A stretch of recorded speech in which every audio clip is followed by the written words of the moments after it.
In today's video, I'm going to be building this incredible medieval go-kart racetrack in my Planet Coaster 2 park, and I think you're going to absolutely love it. This was something that I did in Planet Coaster 1, and I really enjoyed it. It was very different there.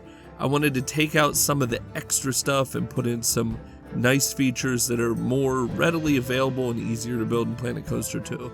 Start out with the track. Of course, it's over here on what's called Sunspire, which is the light half of my park duality. And I have been building lately the dark half of my park, but now I've been getting more into the light half, I think, off video. So yeah, I wanted to build this really cool, just medieval inspired or castle inspired or dragon inspired, whatever you want to call it, go-kart track. So I really like the go-kart tracks in Planet Coaster 2, and a lot of the features are easy. They're really easy to install. But one thing I wanted to do right off the bat here was give terrain variation within the confines of the track. In my original, I'd given the entire thing a flat foundation, raised it off the ground, and then built building structure in the base of the track. And I don't necessarily like that. You have to do a lot of extra with it. In this case, a really low poly, low piece count, easy payoff is some terrain variation and then to ground paint. And of course, with the ground painting and stuff, you have to really think about the solids and stuff like that. Like underneath the trees, there'd be a little bit of dead grass, and on the rocky tops, there'd be some outcropping. But then of course you want to put some real rocks, which is what I'm doing here. And those real rocks really help to 3D-ify. That's not a real word. They help to raise the reality of the situation up a little bit more than the ground paint does. They're a nice complement together. Then I go ahead and start putting in some trees just for perspective to see where I'm at. It gives me a good foundation to work with. One thing I wish Planet Coaster 2 would have in place is a really good water system for dirty water. Dirty water is just stagnant and sits still. Natural water, as they call it. But yeah, I digress. Here is Taggy 3D's 2-meter pathing, which I've mentioned in numerous videos. This is brilliant stuff. I absolutely love it. I cannot live without it in my parks. As you can see, completely perfect snap together pathing system, and it's well worth you going to the workshop and just finding it yourself and grabbing yourself a copy of it. Like I said, I can't live without it. It's amazing stuff. And I always finish my pathing off with a little bit of the normal pathing. I think it's totally fine to do that little snap together. And then in preparation for foundational walls, I go ahead and pull the terrain back a lot like you would in real life. And then I work on lining up the blocks themselves. Now I have been experimenting with chipping away the predefined shapes and paths of the footprints of flat rides and some tracked rides and stuff. The stations of a lot of the tracked rides, including the coasters, can be chipped away with, of course, Teggy. I'm never going to get it quite correct. I've heard it 1,000 times on videos, and I'm never going to get his name right, but you know who I'm talking about, right? So this method involves taking like a shop or something and slowly bumping it like a few pixels at a time and just chiseling away at that pathing. But I didn't think it was necessary here. I mention it because I have been experimenting with it, and I've thought about it here because this does have kind of a ridiculously wide pathway, especially on that other side. That extra lip on there is a little bit dumb. I don't like it, but at least Frontier had enough thought to make it sort of make sense in relation to building pieces. And here I had to move the entrance over to fit an archway, but it's just that's life in Planet Coaster 2 building. Sometimes you got to move your stuff. And I wanted to build the turrets here, the corner round turrets that fit into the castle motif. And I don't think the castle would make much sense if it didn't have these. even though medieval castles did not have a lot of stuff like this. This is more the Disney-inspired era of castles. There were a few, but when I say a few, I mean a few. These were built by hand. And remember, the more elaborate, the harder that would have been to pull off. Can you imagine just basic tools trying to pound stones together? It doesn't matter how determined or well paid you are. You would not, even as a king, be able to get people to build extremely elaborate structures. This would have been just about as elaborate as it would have gotten. Like I said, there's a few examples worldwide that are better, but not many. And Disney kind of romanticized the idea of a castle, and it solidified it in our brains, especially our American brains. Because people from Europe and other countries near there, they know what a real castle looks like. But here in the United States, if you go north to New York State, you can actually see, quote, real castles. And again, they don't look like they have giant spires and beautiful, tops on them and stuff. A flag on every tip and, So I wanted to get this kind of look and feel going. I worked with a lot of colors here, you can see.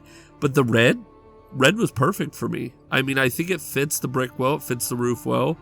It's nice and bright. It has the amusement park vibe. That exit path was way too big to start with. And I don't necessarily like the ramp. I am working on my own. It wouldn't be a 2-meter pathing like the Q-line ones. But it is my own snap-together regular pathing system that I can use myself. So I'm not using someone else's all the time. And it's also for regular pathing, because one thing I loved in Planet Coaster 1, or not Planet Coaster 1, Roller Coaster Tycoon 1 and 2, and I believe 3, was the snap together pathing. Parkitect has a similar system. Those right angles, the snap together edges, and it's just, I don't know, it's so much better. Here's a night just to give some kinetic feel to that location there. And then this wall doesn't quite sit correctly. Rather than try to reposition the whole castle, which is sitting right, I reposition the wall. And because I'm putting a turret in the corner, or a tower, or whatever you want to call it, it's totally okay, because it'll work. You'll never notice it's not a right angle. Well, you know now, because you've watched the video. And then I work on just ground deformation around the walls. And it's around this time when I started to actually think to myself, and that tree is placed wrong, by the way, and it's going to bother me until I fix it. But you're only going to see a flash of me fixing it, but trust me, it's wrong. So anyway, one thing that I started to think of here was surrounding the whole thing in a wall, because I like that immersion when you're on a ride, that nice immersion that happens. And I also like a lot of kinetic elements. So that while you're on the ride, there's a lot of things just moving and shaping and doing. And yep, here, look at this. Here comes this whole thing about I put a top on this wall, and then I'm like, this wall would look great all around the ride. So I just started to slap it down. And I do the lazy method when I build. I sometimes build over, and then I go back and delete out what I didn't need. So, yeah. I mean, nobody's perfect, right? And it just looks great. And now some rocks to complement the area and bring that 3D-ism to life. That, the virtual, just bring that feeling to the environment. And all around the walls. And of course, I got to get rid of this pathing here, which is in the center section called the Clash, which is going to mix the dark side and the light side together. That's all kind of in the works. And I haven't done much with it in this world. I've done it off-world, and I'm bringing it in because I have a lot more to show you in this world, and I don't want to spoil it ahead. Because you can see a lot going on with the dark side that is not in videos if you look carefully enough. And it's already a spoiler enough. The light side here, huge spoiler. Thankfully, this does not have a cult following like some people's parks do, or you guys would be all over that. So that's a bonus there. Here's that tree, went ahead and fixed it, and now I got to work on a little bit more of a kinetic element. And if you watch closely here, I really had trouble getting this guy level. It kept snapping on the one end to the terrain so it would level itself, And then I just deformed with some paint the area where it would be back and forth all day. And there's a floating tree on top of that dragon. I just now saw that. So I do these, and that will be fixed, I'm sure. I do these voiceovers after I've edited the video, which is, I think, a really nice way to do it. But it allows me to see a lot of stuff that I would not have seen when I was building or editing. It really wouldn't have. But yeah, I played around with some ideas of statues and stuff in the corners. And there's this strange bug, and you'll see it again when I put the torches down, the ground torches. Speaking of that, we're going to nighttime now to get the ambient atmosphere right. You'll see that there's a lot of placement issues. The game thinks you're in one place when you're not. And it's a bothersome thing that I have trouble with when I'm playing. You'll see me here. I go to place these ground torches, and they look right? They look as limited as you can see them. They look like they're sitting on the ground. They are not. They're about 1.5 feet off the ground.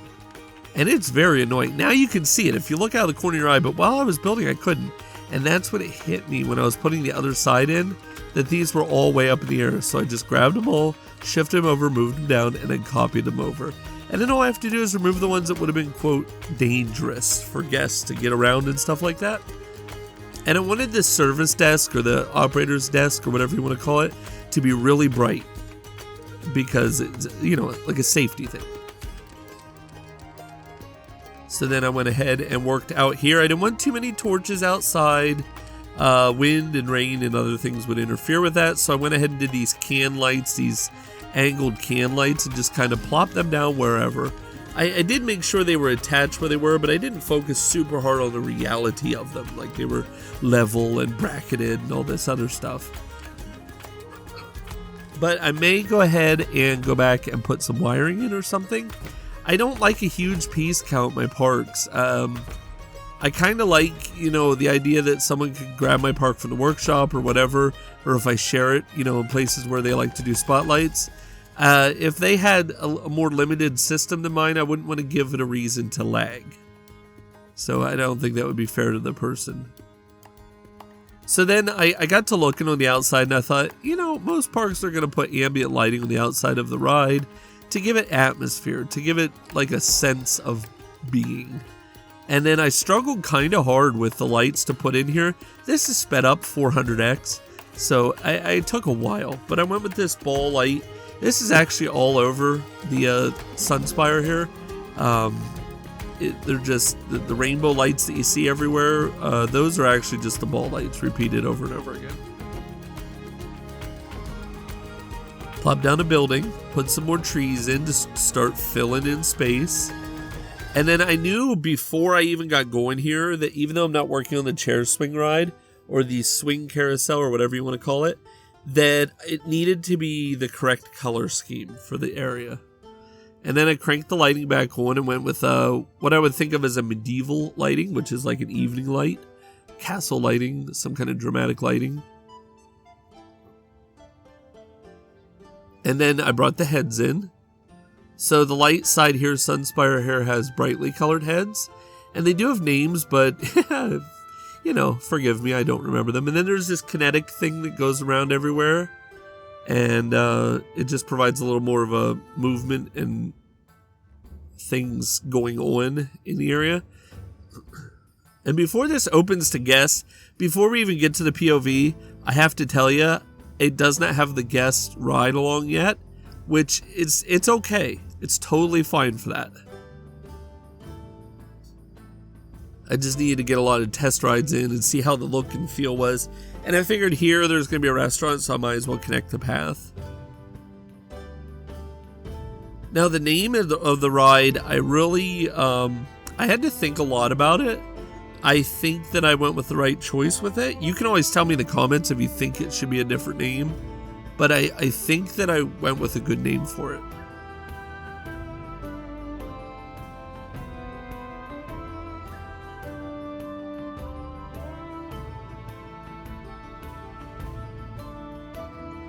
Yeah, King's Karts. King's Karts, I think, and with a K, because I'm a Knobles fan, and that's That's the park I grew up near. So King's Karts. Knoebels uses K for a lot of stuff. And I always thought it was kind of a cute thing to do. And then, of course, it wouldn't be right without a little bit of pine in the area, of course. But here it is, King's Karts. Let's take a little bit of a stroll in here to the center, and then we'll get on a cart, and we'll take a lap or two around the ride. I figure I'll go in the ride view and the cinematic view, just so you can kind of get a good feel for what the guests would feel on the ride. And this will wrap this ride up. It's a beautiful ride. It's a wonderful ride, and I think that it has a lot of great place within the park, and that bush totally isn't there in a lot of the other shots. I saw it while I was recording, and I moved it. But I'm going to shut my app and let you enjoy the ride.